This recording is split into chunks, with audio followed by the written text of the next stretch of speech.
Thank you for tuning into the Equity Channel, where we provide the highest quality stock market analysis to individual investors. Our goal is to help you improve your returns while keeping you up to date with everything that you need to know. What helps investors beat the market is information and knowledge of how to use it, and we provide you with both. Before we get started, be sure that you subscribe and turn on your notifications because every time we drop a new episode, money is made. Now, you may have noticed that markets are up this morning, and that may come as a surprise to you, but it wouldn't if you were in any of our group sessions on Friday or if you listened to our podcast over the weekend. How much upside do stocks really have? Luckily for you, I have that podcast episode queued up so that we can take a listen to how we were able to predict this latest move in the markets. Let's take a quick look. How much upside do stocks really have? With everything that's going on between the United States and Iran, investors are laser focused on the potential downside in markets. Recently, JP Morgan revealed their latest year-end price target for the S&P 500, and they addressed the downside risks, stating rising oil prices and geopolitical tensions threaten earnings with risk of the S&P 500 falling to 6,000. This is according to TheStreet.com. The downside risks are certainly there, and if they are realized, a complete reassessment of the economic conditions would be necessary, though we will cross that bridge when we get there. JP Morgan also revised their outlook for the S&P 500, lowering their price target from 7,500 to 7,002. That's a 4% drop in the year-end target, but where I think investors should really be focused is the potential 11% upside from the close on Friday. I went into deep research using Copilot to determine just how good an opportunity this might be. The findings indicate that while such signals are relatively rare, they're often associated with above-average forward returns, especially when dispersion among analyst targets is low and macroeconomic conditions are supportive. This suggests that even a hint of resolution related to the war on Iran could have major bullish implications for stocks. Deep research recognizes 7 occasions dating back to 1987 where the stock market traded at least 10% below its average analyst target in the month of March. 6 months later, the market was 12% higher on average with a 71% hit rate. The standard deviation from the average return was 19.6%, with the best return over the following 6 months being 36.6% and the worst being negative 18.4%. This was the Great Financial Crisis. I'm not sure if tensions in the Middle East will ease this week, but unless the U.S. economy is heading into a recession, I have no choice but to view this as a buying opportunity. Later today, check out our YouTube channel where I will explain what the technical analysis shows, including my latest predictive model that highlights 6 similar setups in the past year and what they tend to mean for the stock market.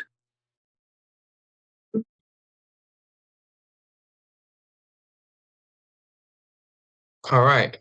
So that's what you got this weekend if you were paying attention to our podcast. Now, let's talk about these technicals that I suggested you would get yesterday, and I didn't get to them until today. But as you can see, we had gone well beyond predicting this upside.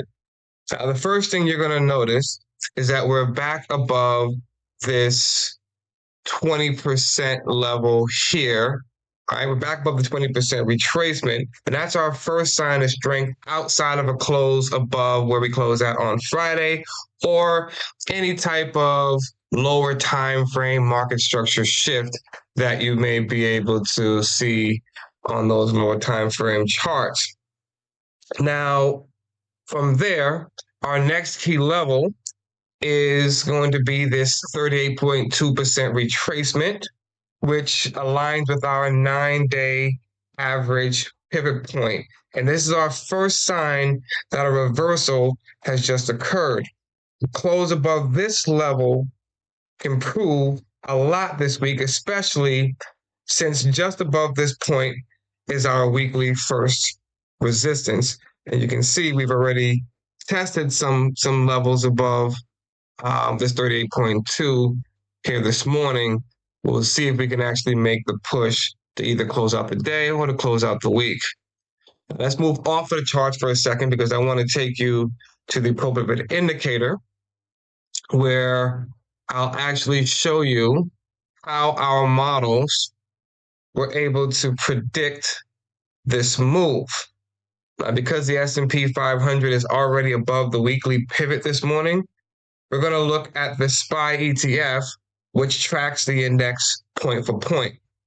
Right? Now, one of the first things that catches my attention here is this negative 15, right, which represents how many times we closed below where we closed at 4 days prior. This is a strategy known as candle counting. And this particular model is known as the TD sequential. After 9 closes in a particular direction, we're already looking at a potential setup, and that usually leads to some type of a reversal. Right? Now, next, we have the standard deviations that you see right here. Okay?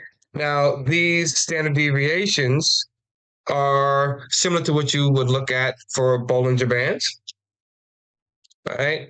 And our system tracks 4 deviations in order to let us know just how stretched price really is when it gets beyond that 2 standard deviation point. Now, last but not least is the RSI. We have 3 points of exhaustion here, including the RSI. And standalone, the RSI has no bullish divergence or any other special signals going on. But combined with those other 2 signals, we can definitely see that the market is stretched to a certain point indeed. All right. Now, here's what we actually came here for. Right? We came here to look at this. Right? This is my cerebral algorithm. Right? Which tracks not only those 3 indicators, but 9 others. And this algorithm predicted that we have a systematic edge that gave us a high conviction buy, even during the structural breakdown that we were seeing in markets last week. This algorithm states that given the current situation we saw on Friday, right, with these key levels, that we had an institutional edge that suggested the past markets that experienced this exact same situation tended to close higher after these exact signals were given. Right? Now, what's more here is that this predictive algorithm also saw crude oil as a potential buy, which would, in a sense, it would have to cancel out this buy signal for the S&P 500, except, as you can see here, there was a lower statistical edge for the buy on crude oil, right? So the market suggested that there was a higher probability of a rally in stocks over a rally in crude oil. And well, as you can see here this morning, right, crude oil is now down over 9%, while the market rally has just begun. So that's how our models were able to predict what was coming this morning and potentially what's coming for the rest of the week. We like to keep our episodes quick, straight to the point, and rich in value, and we hope that's what you got today. Be sure that you subscribe and turn on your notifications. because every time we drop a new episode, money is made.